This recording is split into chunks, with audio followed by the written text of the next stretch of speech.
Hi, my name's Joanie Eisinger. Welcome to my channel. So you can find me on my website, jonieswhitelighealing.com. You'll find out all about me. I'm from Long Island, New York. Never believed in any of this stuff, didn't have any of these abilities, no stupid human tricks. And it came around 2003, 4, 5. You can read the rest online. There's a lot of information on YouTube videos, and there's a Drew University Part 1 introduction where you can hear my story live. Please subscribe to my channel, press the all bell icon. You'll receive notifications when I put out videos. Like, share, and comment below. I love the comments, folks. I got one request from someone to do a video on depression. So that's coming after I'm finished with this 8-part series on addictions. You could find me on LinkedIn, SoundCloud. I sing and I've recorded scratch demos. I've written songs. One day I will have a CD. You could find me on Facebook.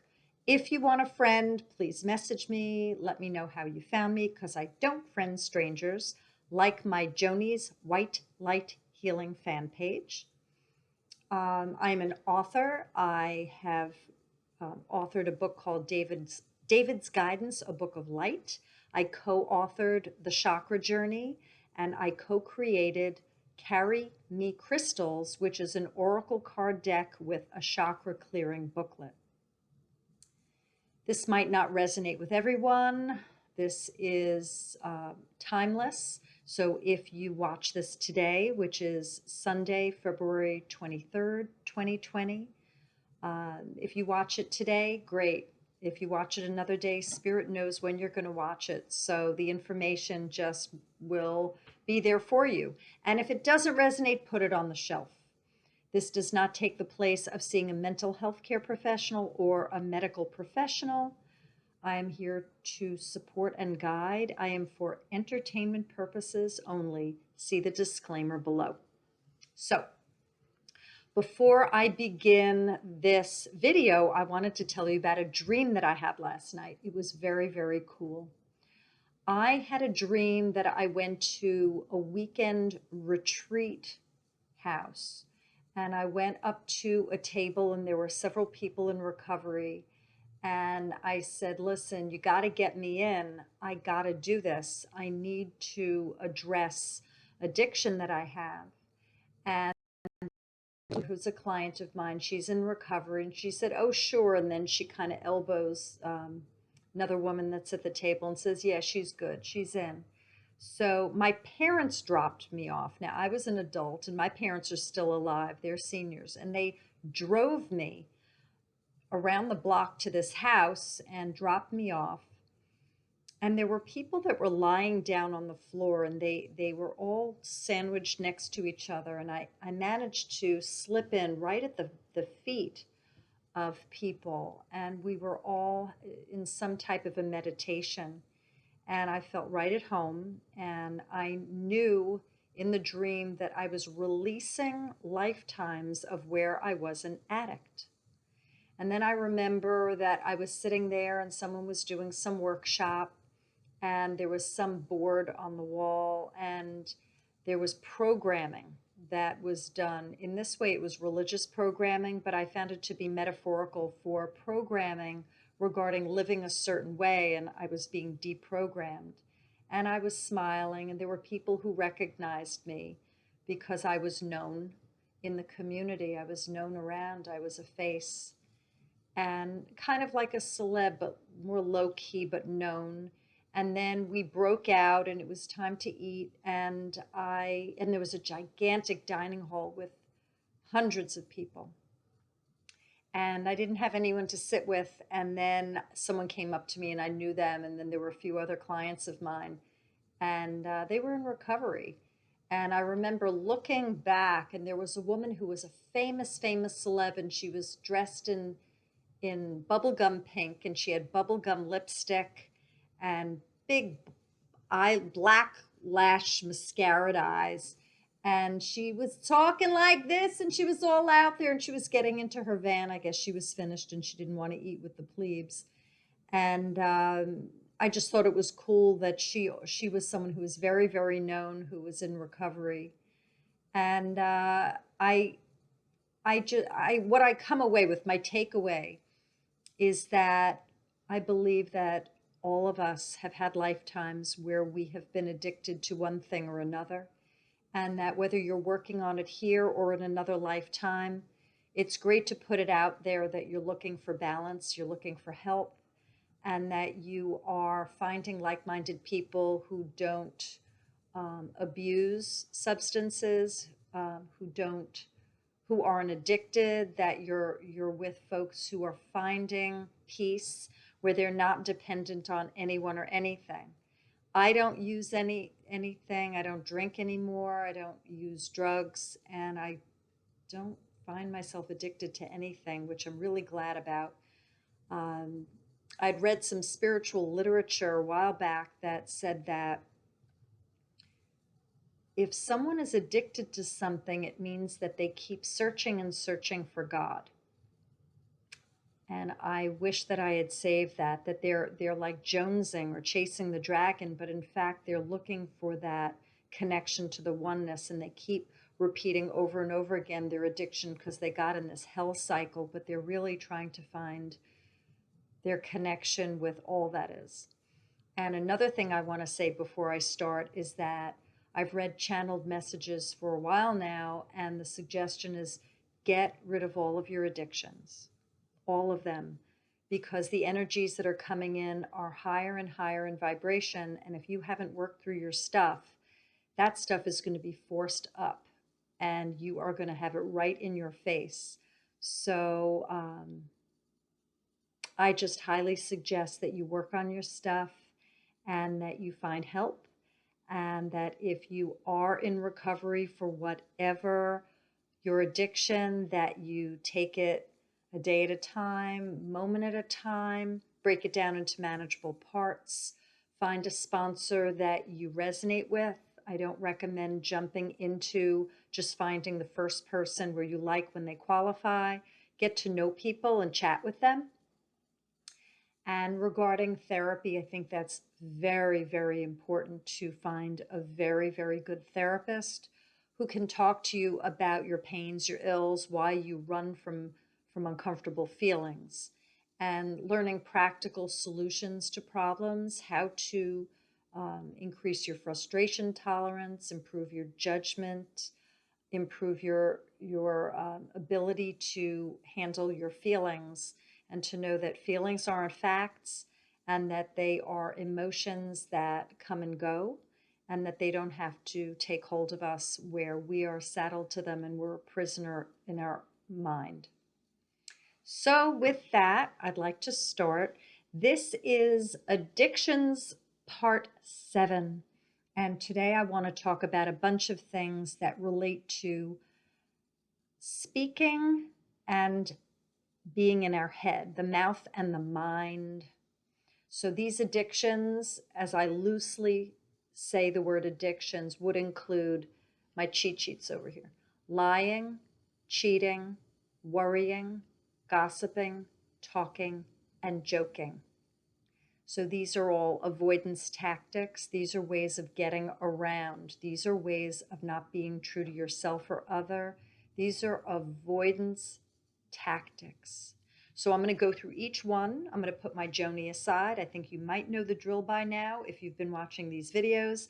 And if not, Joanie, she puts herself aside and she brings in the highest of Christ's light, including angels and archangels, ascended masters, the one that have walked this earth, had that aha moment and left, and now they're on the other side to assist us all. Elementals, they're the fairies, leprechauns, sprites, brownies, gnomes, the earth elemental kingdom. Star beings from other planets, galactic brothers and sisters. They are here, folks. I'm one of them. And consciousnesses, souls that come together as a thought, as a consciousness, a belief, a construct, and departed ones and spirit guides. So the voice that comes through is one voice. It's a collective of whoever comes through at that time that is for your highest good, my highest good, and everyone's highest good. Okay, I'm going in. First, I'm doing the lion, and I'm going to find out about those of you who have lying issues and where that could come from and what this is all about. Okay, here we go. Okay, so the first thing I get right off is me. So this is about not taking responsibility. This is avoidance of truth. So the people that have an addiction to lying to others are not wanting to face themselves and not wanting to know the truth about what's really going on within. So to lie is to dupe other, but you're really duping yourself. Ask yourself, how do I lie to myself? What do I not want to face? What truths do I not want to admit to? So for a lot of you that lie, you're having difficulty admitting to the lying that you're doing. And you might be having difficulty admitting that you lie to yourself where you don't want to see things. There's a lot of pain underneath this. I'm going to go in and find out what the underlying piece is for here, where it might be other lifetimes that would bring you into this lifetime where it's so difficult for you to face your own truths. Going in again.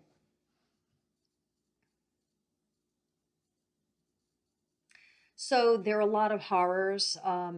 In some cases, it's don't make me do it, don't make me do it. I see shoving and pushing. Now, you could be relating now. This could be what has gone on in this lifetime. And for those of you who are getting worried or upset or a little unnerved, have a sip of water. They'll be working on you now, and the water will help flush negative energies through the physical body. Abuse in different forms. I can't stand it. I hate this. I can't stand it. It's a lot of, this is too much. The threshold got to be so much that you kind of broke. And that lying to yourself, this can't be happening. This is so much. I hit the breaking point that the lies began. I'm lying to myself. This really isn't happening. It's really not happening. It's all one big lie. This is all one big fake. So it's a way of escaping truth in order to manage what you are enduring. That's what I get is the crux of lying addiction. Let's get rid of karma, where you blame yourself for having gone through whatever you went through and blaming other for having done what they did to you. Across time and space, forwards and backwards across all generations, where you were hit and scolded, where you had things taken away, a lot of physical abuse, mental, emotional, sexual. There's the verbal. A lot of punishment. And I see terror, where the souls leave. They just go off, they wander outside of themselves and they say, this is too much, I'm gone. And we ball up all these lifetimes of karma, and you say inside, I forgive myself. Good. Have a sip of water again. Forgive everyone and everything. You don't have to know who you're forgiving, just forgive. Ask for everyone and everything's forgiveness. Please, all of you, forgive me because I have unforgiveness towards you.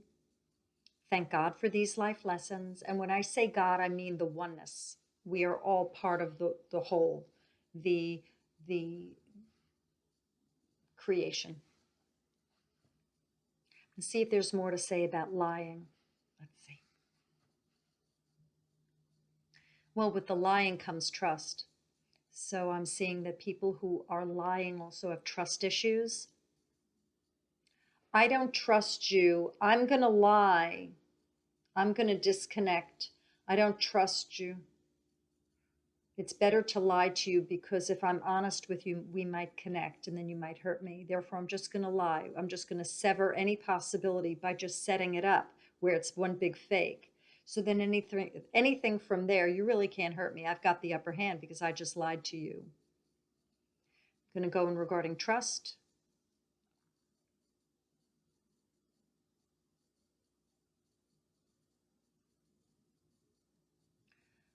So I'm getting a lot of the people who have trust issues have been abandoned. And that due to abandonment, there's a negating of self. So the person is not trusting anyone to bring on love, not trusting they'll stay there and remain. And so the mistrust has begun.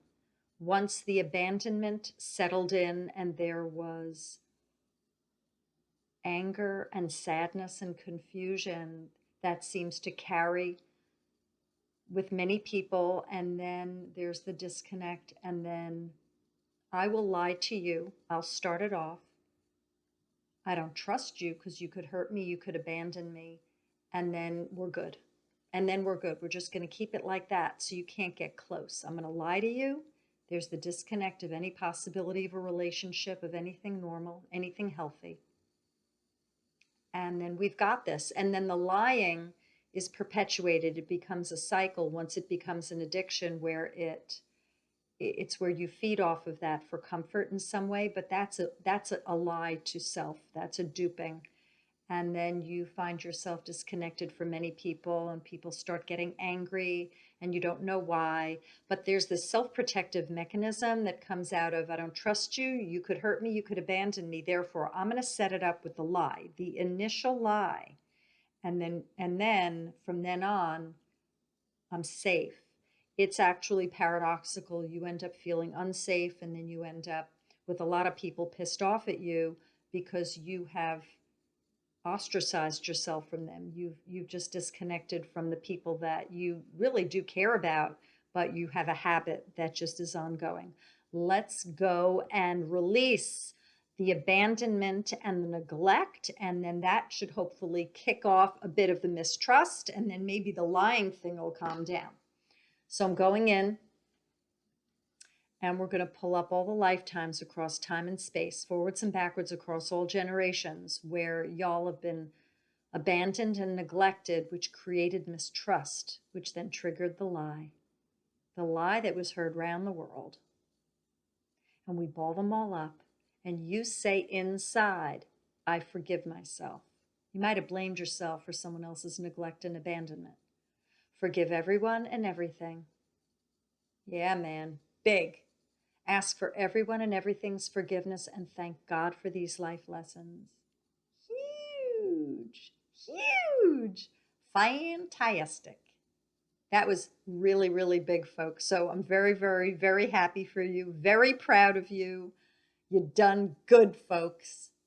So now I'm going to go. We did all the cosmic woo-woo stuff. So now let's get from here forward. Let's get practical regarding the ones who are lying and that it just keeps going and going.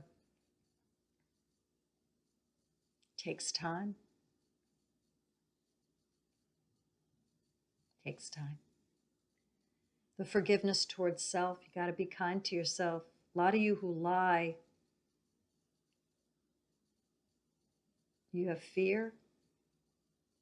You kind of have doom, a doomy feeling, like when's the other shoe going to drop? What's the next thing that's going to happen? A lot of you are fear-based. And some of you really need professional help. Again, I suggest you find a therapist, preferably word of mouth. And you go in and you say, listen, I do this, this, and this, and I don't like myself, and I'm tired of it. What can you do? And you sit there. And if you have trust issues, you're going to have to hang in there, because if you end up not trusting your therapist, you're going to have to sit on your hands.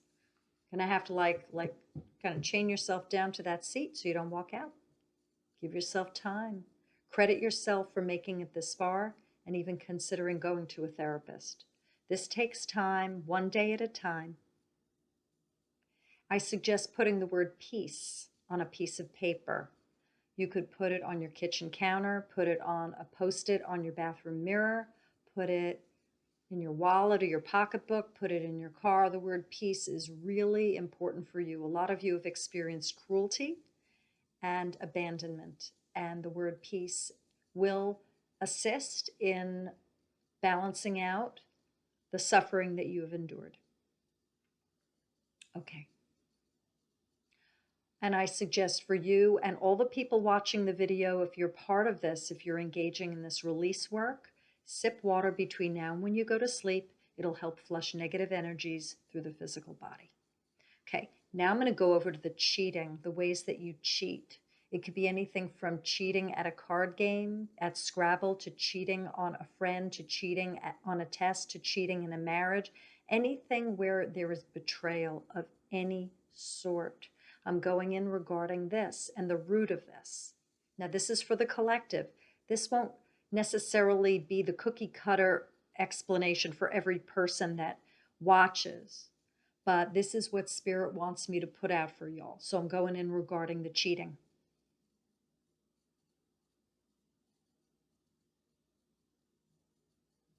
A lot of this is dodging bullets. A lot of this is like weaving in and out, trying not to get caught, weaving in and out. Let me find out where that comes from, this.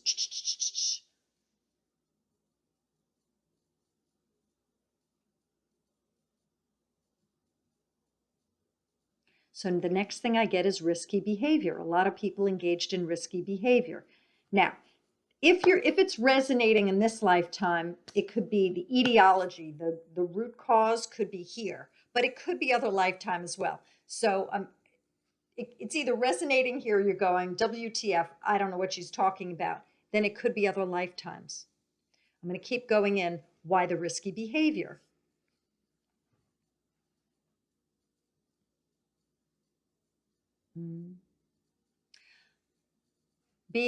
Playing cat and mouse. So in different lifetimes, you were either hunting or you were being hunted. You were being found or you were trying to find.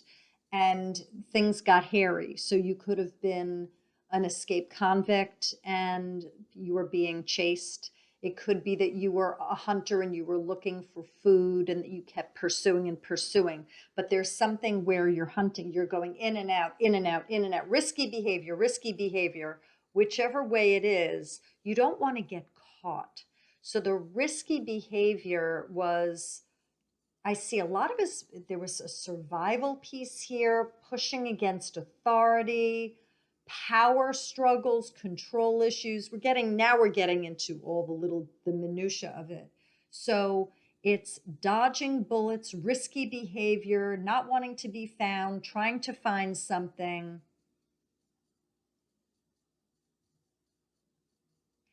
And escaping and trying to survive. That could be in this lifetime, but if not, it is other lifetimes. And that as a result, the cheat comes about. The cheat is born. This is the only way I know.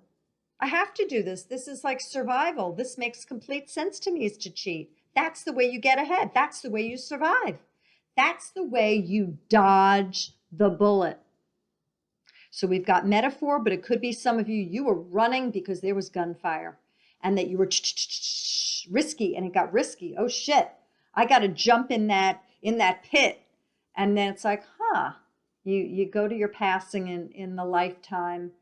Maybe you blame someone for having shot you and you incur karma. So then in another lifetime, it's, you know what, I know about dodging. I know about escaping down hatches. I know about slipping away. And then it becomes trying to balance karma by a do-over, by doing it again, but with a different movie, similar theme. Let's see more about the cheating addiction, where you get caught up in yourself and it's difficult to stop. Compulsive behavior. It's interesting. For some of you, it's, I don't want to lie, but I can cheat. So for some of you, you're somehow saying that the cheating is different from lying. But there's a similarity to it, because if you're cheating, then it's a fake, which is a lie. So lying, for those of you who've been following, lying might just be a verbal untruth, whereas cheating could be a behavior. In both cases, it's a lying. You're lying to yourself, you're lying to other. So the lie could be the verbal and the cheat could be the action. Now I'd put in here mouth and mind. So it's interesting that the lying could be something verbal and the mind could be that you're doing something, but you're rationalizing it in your head, that you're cheating. Now my computer here is giving notifications and I just said this. So the last thing that I said just had a ding to it. So that means the spirit comes in with a ding right when you say or think something, and that's an indication of truth. So for some of you, that makes sense. And see if there's anything more regarding the cheat.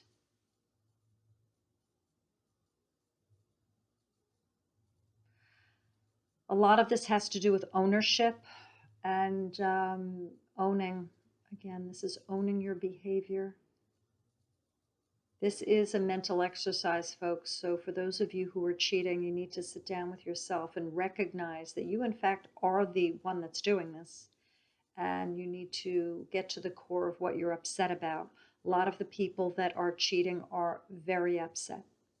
Could be anger, could be sadness, could be confusion, whatever it is, you need to get to the root of this to find out what is making you dodge bullets, avoid, get around things, and not do it straight up, not do it honestly, not do it directly where you're seen and heard and everyone will know. So by cheating, you're going back door. You're going around the bend to get something, to do something. You're not doing it the way that other people would do it. Do you feel entitled? Do you feel that this is okay for you to do, but others, those poor schmucks, you know, they've got to do it the honest way? Well, when you separate yourself from the collective,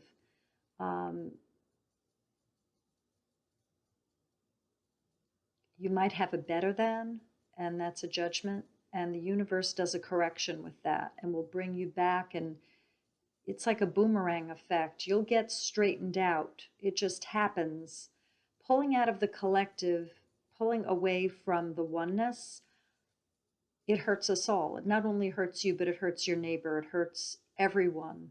You are love, and that I believe that you can handle anything.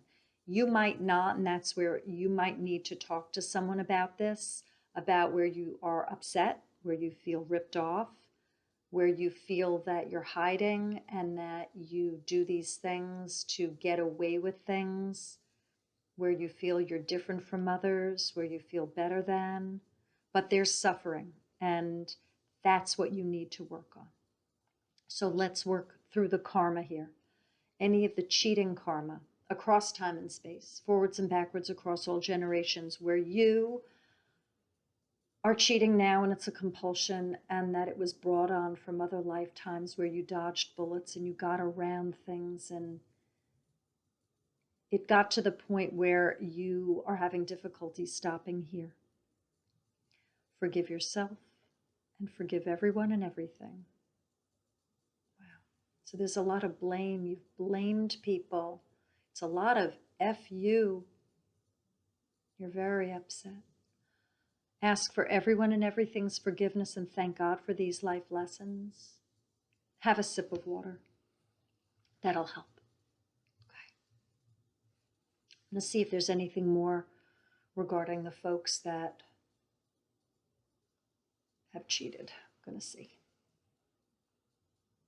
Take time out.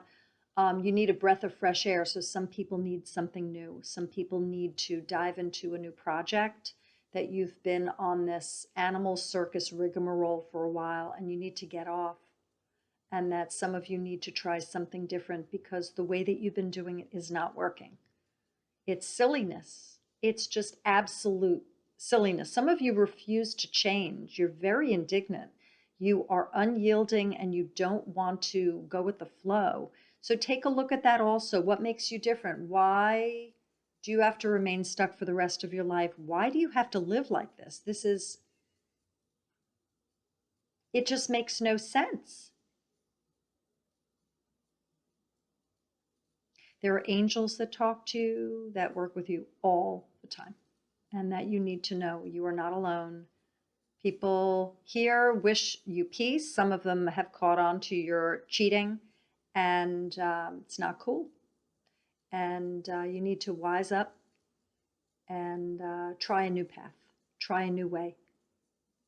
Okay, now I'm going to get to the worrying, the worriers, obsessive worrying. So there's someone who in another lifetime, they were worried that they would be killed.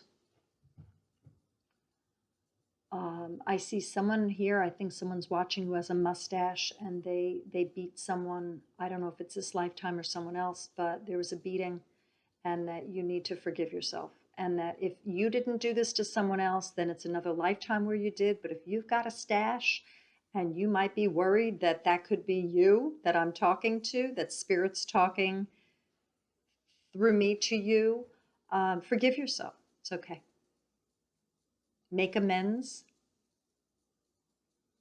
Bless what you have done. Bless the situation, bless the person or the situation, the place, whatever it is. Just bless it, put energy there, and try and make amends.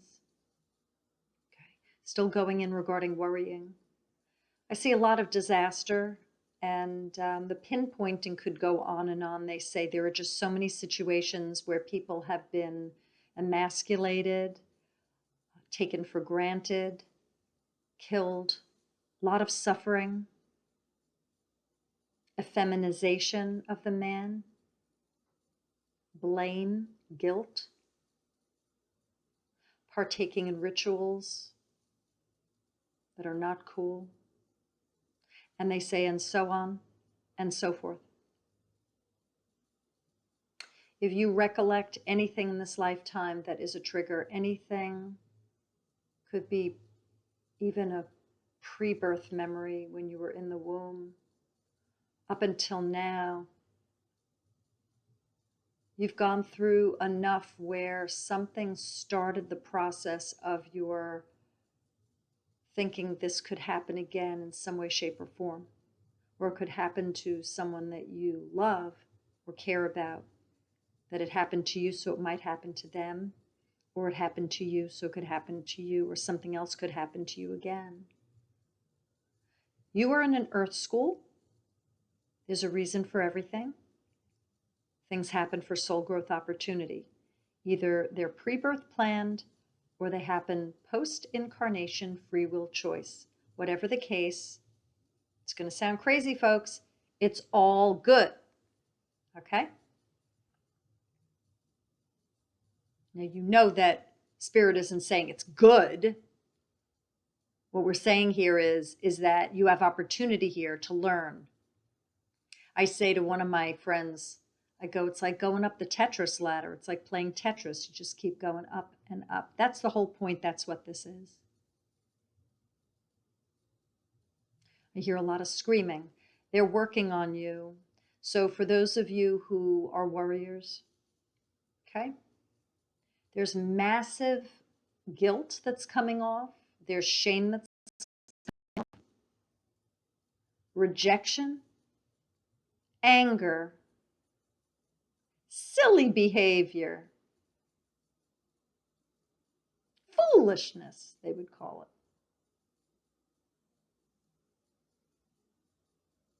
Some people in different lifetimes were stoned or hung. Machetes. I see a whole bunch of crap.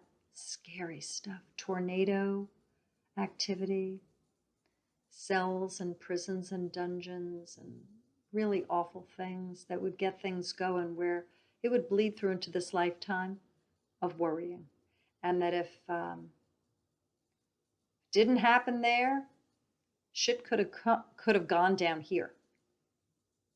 Or both. Let's get rid of the karma. Across time and space, forwards and backwards, across all generations. Forgive yourself.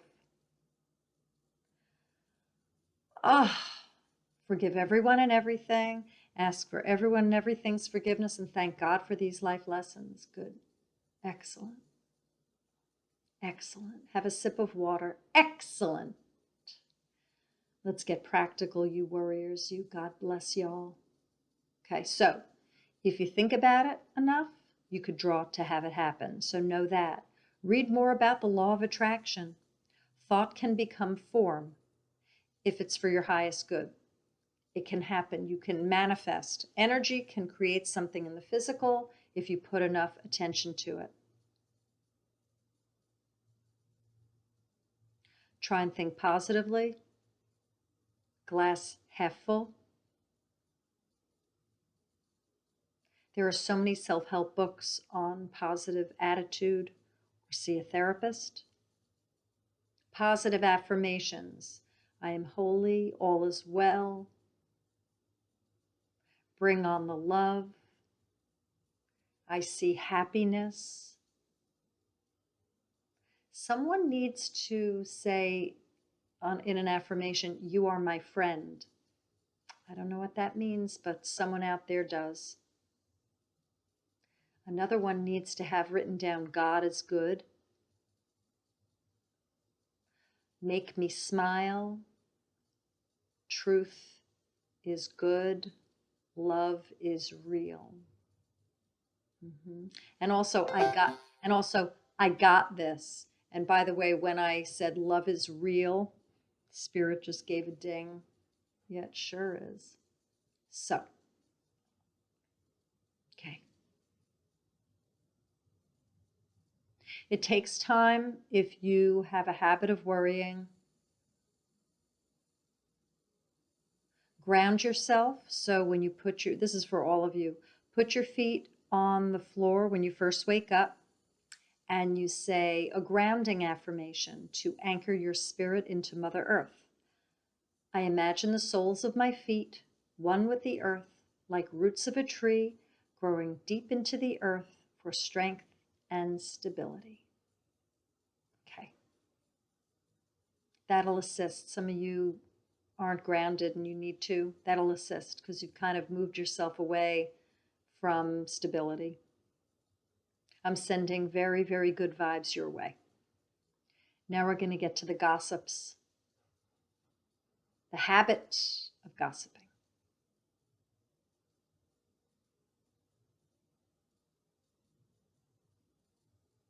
So I see a lot of, I don't know if it's this lifetime or others, could be both. I see a lot of community involvement. There's a lot of discord, well, what'd you say? You told me this. What'd you say? You said that. Who said that? What said that?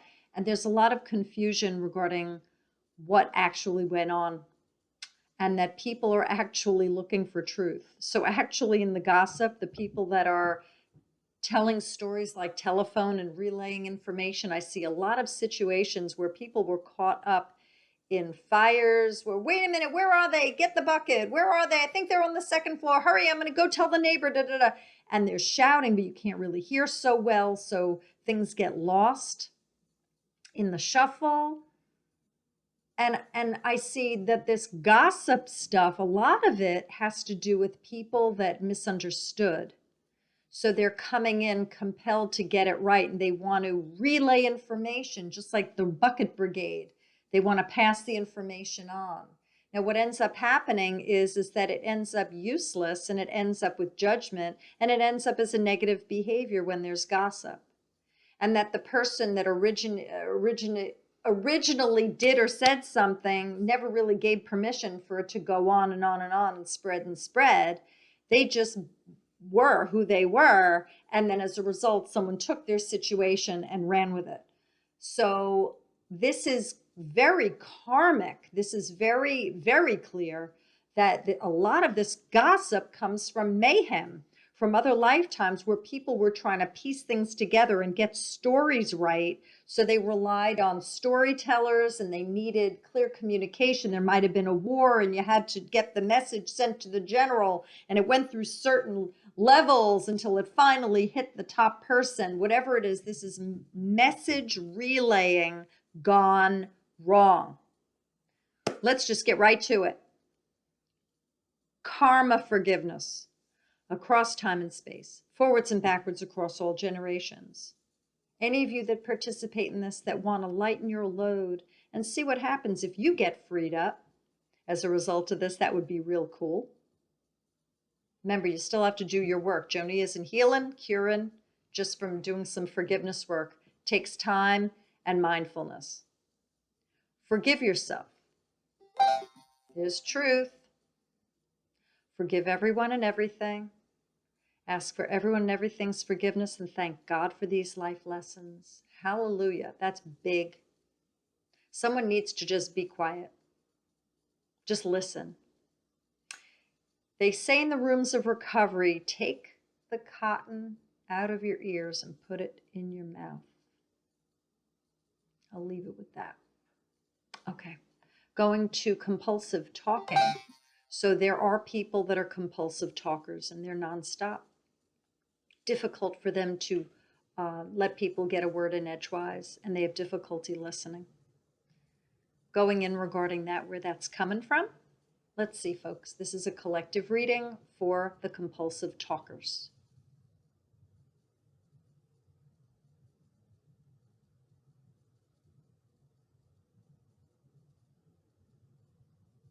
I see some people in other lifetimes, could be this lifetime too. If it resonates, okay. But I see lifetimes where people were sick and they weren't able to speak. And they were suffering because their mouths were all mangly or in pain. That's a big one. People weren't able to talk. So they're making up for it here. We've got throats being slit. That would affect speech, wouldn't it?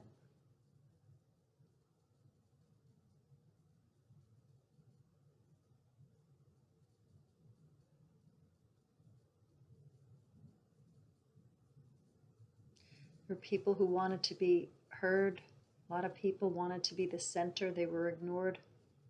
So by talking over and over again, by speaking, they felt heard and seen and acknowledged because they were alone or ignored, not seen or heard.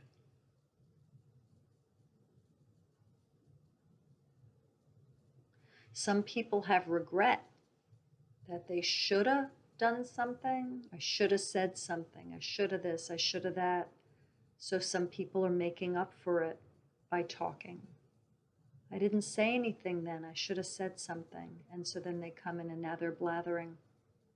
No judgment, just talking.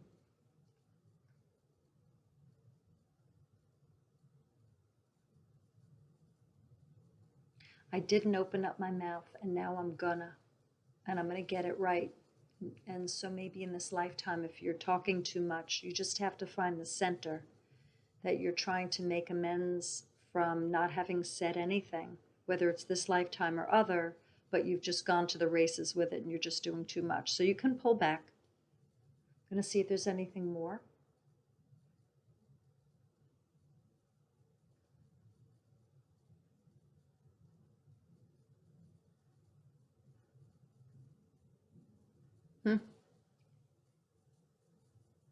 It's interesting. Some of you are overeaters or were overeaters and you shoved all of this food in your mouth and you were so stuffed, you were putting so much in that you weren't expressing yourself. You were using food to keep from talking, expressing how you really felt. So you were using food to not have yourself feel and express your feelings. So you boomeranged in the other direction and now you're not necessarily, unless you are overeating as well, but I see more now you're over talking as a way to combat stuffing your feelings. And you're just blah, blah, blah, blah, and letting it all hang out. Again, moderation, finding that middle. Take time out for yourself. That's what Spirit says. Rest. There's a lot of confusion and some suffering. And I do see pain. I see a bunch of you wrestling with pain. Let's get rid of the karma around this, lighten you up, across time and space, forwards and backwards, across all generations. Any karma that would lead this soul to be a compulsive talker. Forgive yourself, forgive everyone and everything, ask for everyone and everything's forgiveness, and thank God for these life lessons, and have a sip of water. This goes on for a while. They're going to be talking to you within the next few months. So this is February. By May, this is going to go on for those of you who are compulsive talkers. You are going to have assistance from divine guides and loved ones for quite a while. They're going to be helping you work through issues, helping with a release. There's a lot going on in your head and the need for you to settle down. And when you settle down, you'll find you don't have to say as much. And you will be heard, and people will start to wake up that you're there. There are a lot of people that have tuned you out because you talk too much. So consider that if you actually slice your verbiage in half, people will start listening to you, and that's exactly what you want. Okay, I'm going in. The last addiction that I'm going into is joking. So a lot of people don't necessarily think that this could be an addiction, but this could be compulsive for people where they don't take things seriously. They're always making a joke of something. And because a lot of people laugh at the jokes, they don't see it as anything broken, wrong, twisted, unbalanced. Joking is an avoidance when it becomes compulsive and when the person is having difficulty taking things seriously. It moves themselves and others away from what is actually going on and feeling something for what it is. So if something is funny and a joke is made, it heightens the joke. If something is serious where joking is inappropriate, that's not okay. Then something's a sign that something's wrong. If a person makes a joke and it's serious, but they make light of it, but it's not where it's inappropriate to joke about it, it is appropriate. I don't know how to say it any other way. There's appropriate for joking and there's inappropriate. And I guess maybe for this video, maybe I'm not to start sitting down and thinking of the examples of when it is and when it isn't. Y'all know when we don't joke and when it's okay to make a joke of something. Absolutely, if someone's angered by your joke and there's a serious thing going on, or if they look at you like, why would you joke about that? You know that you've stepped into something inappropriate. So I'm talking about a person where they're joking all the time. And usually the person who's having difficulty, they might even step into a hornet's nest and start joking at the times that are not appropriate. But for those of you who are constantly joking, making a joke out of things, usually that's a sign that it's difficult for you to see what is going on, to feel what is going on, to know what is going on, to be with what is the truth. There's a lot of serious stuff that's going on. There's a lot of stuff that's uncomfortable to deal with.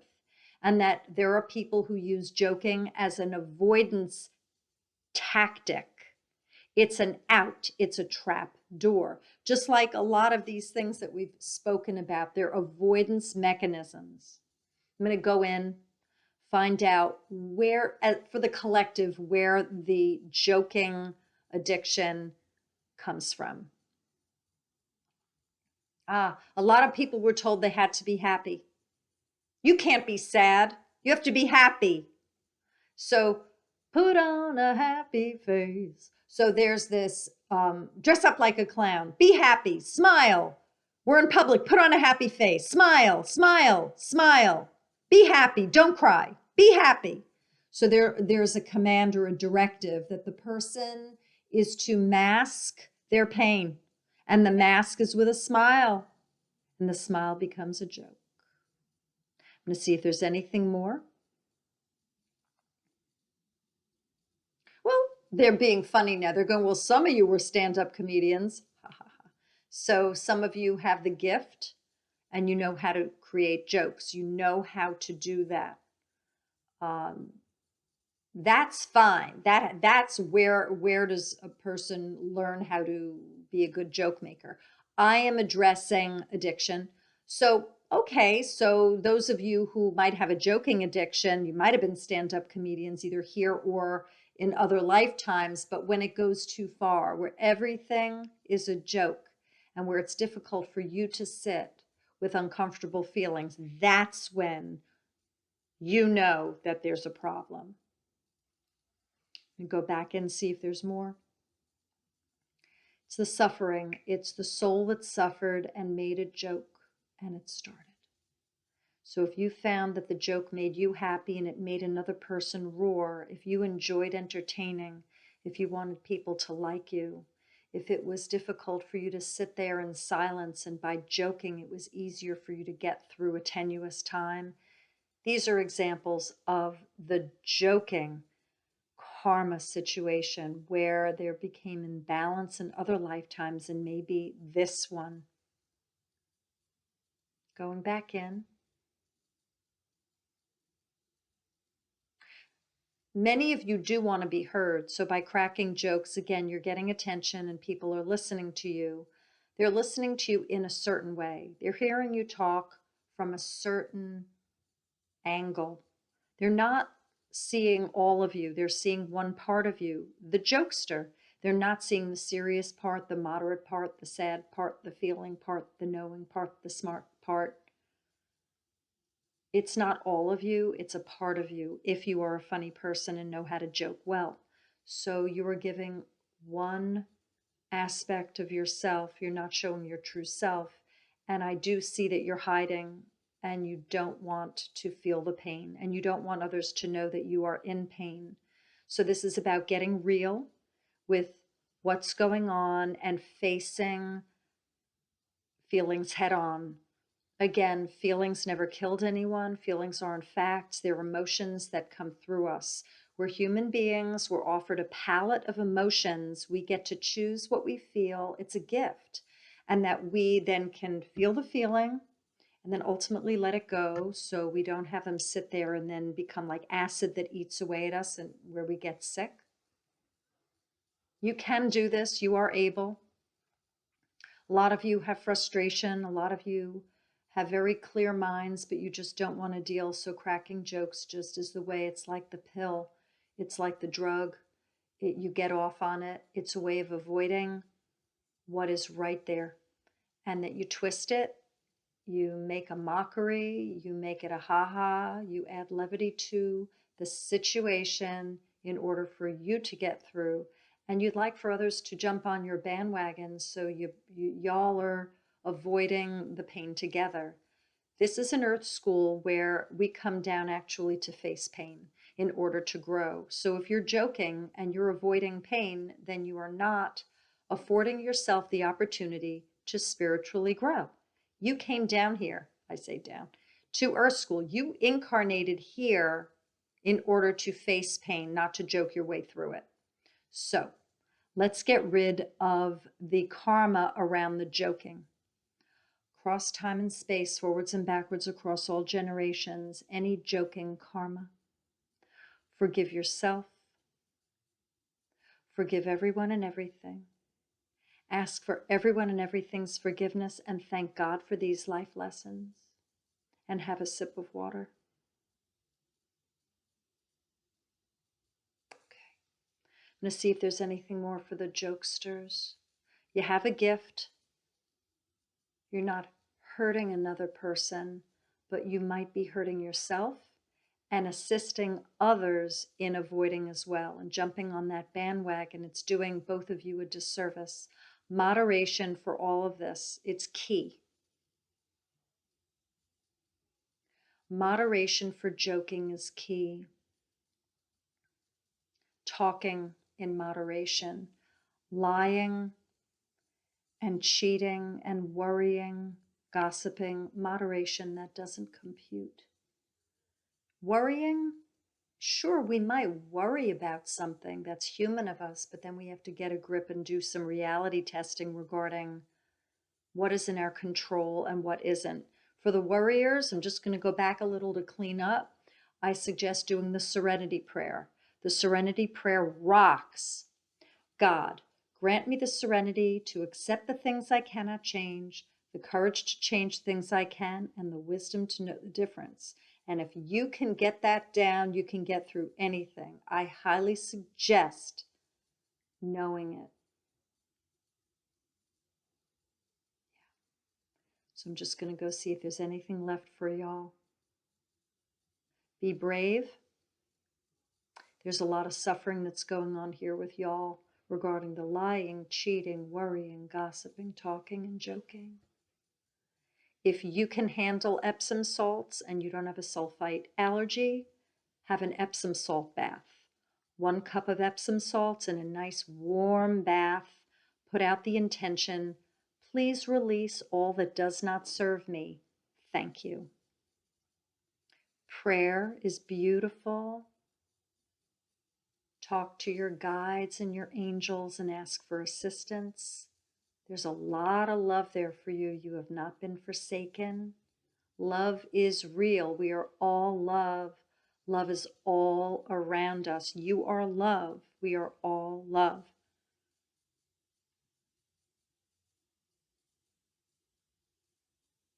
Make a meeting if there's a 12-step meeting that relates to an addiction you have. See a mental health care professional.